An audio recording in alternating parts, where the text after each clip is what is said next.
So let's talk about the history of energy healing as far as we know. Now, the true history of energy healing probably dates back long before we have the historical records, probably to Atlantean times and before that. But until we have some more definitive proof about Atlantean times and before that, we're going to have to go with what we know. And what we know is that energy healing has been practiced for a very long time, and most notably by the spiritual leaders of the ancient world. And we have many accounts of prolific spiritual leaders working incredible miracles and healing people of illnesses through the laying on of hands through a subtle energy, which is often super mysterious, right? And of course, the most prolific of those already prolific spiritual leaders is probably Jesus Christ, aka Yeshua ben Joseph. So Jesus was one of also a sect of other adepts like him. John the Baptist was also a part of them, and they were called the Essenes. And the Essenes went through a number of spiritual practices to cleanse and prepare their energy body. And once they had elevated their vibration to a certain point, they were endowed with certain healing abilities. Now, our man Jesus took it to a very high level, all right? He was, according to the scriptures, healing people with lifelong injuries or disabilities in their ability to walk, their abilities to see. He was casting out demons. And I want to explore just one particular anecdote to kind of illustrate that this is a subtle energy thing which we are now connected to, okay? So if you ever remember the story, Jesus is walking through this crowd. Jesus was walking through crowds all the time, but in this particular day, he was, again, walking through a crowd.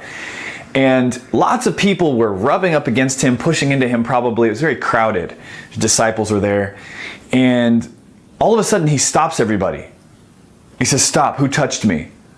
And his disciples are like, "Dude, are you kidding? Everyone's touching you all the time. Like, what do you mean?" And he's like, No, you don't understand. Someone touched me and I felt the power go out, is what he says. And he turns and looks and he finds this woman standing there, and she's clearly weeping, she's moved. And Jesus actually heals her without even realizing that he heals her, or not even trying to do it. She literally touches his cloak, and she's in such a state of faith that the energy transfers and she's healed of what she's suffering from. Now, there's one thing I want you to take away from this, and it's first, obviously, that there's energy healing going on, which, again, is a lineage that we're now connected to. But secondly, that elevating your vibration, doing these practices in and of itself will heal the people around you, even when you don't mean to do it, right? So there's a very interesting, subtle, and mysterious aspect to energy healing, and we see it play out in that story of Jesus. Okay, now there are many others, of course, beyond him and besides him that have also done some form of healing through the hands, healing through energy like we're doing in this course. But most notably, in recent times, we need to correlate this to the rise of Reiki. Most of you guys probably know what Reiki is. If not, it's a spiritual healing system developed by Mikao Usui a little more than 100 years ago in Japan. Now, the homie Mikao went up, he meditated for 21 days, fasting, prayer, all the usual stuff, and he received a transmission of divine energy. And he realized at a certain point that he could heal other people with his hands. And he began to go to the local villages, local towns, and to do this practice, which became later known as Reiki, which is channeling divine energy through the hands for healing purposes. Of course, since Mikao and all that happened, there's been a number of other of his disciples who've taken it and passed it down and modified it and created a codified system out of Reiki. Today, there's more than 1 million Reiki practitioners in the world. Super amazing. And I want to say before we go further that I have great respect for Reiki, and I love Reiki. I'm so glad that it's been so popularized.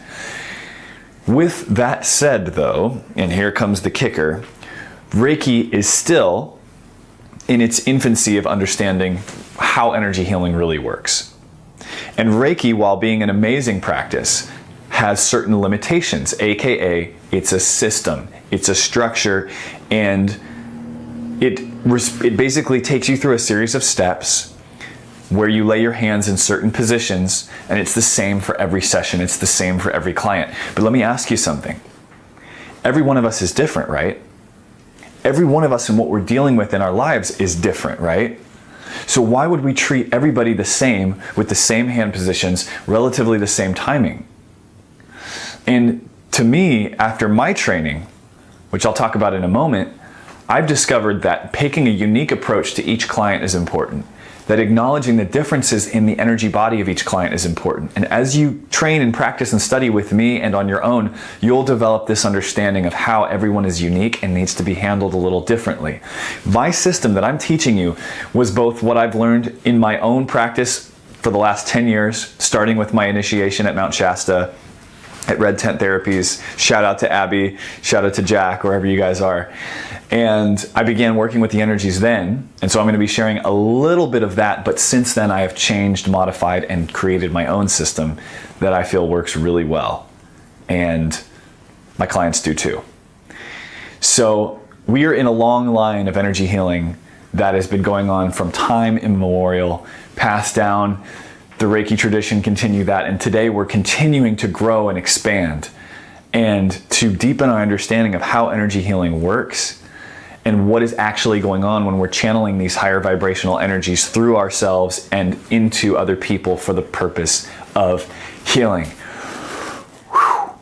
So that's a little brief background on the history behind energy healing in a very, very brief fashion. But I'm sure you're excited to get in and actually make this happen, to actually do the work and to see the results. So let's keep rolling.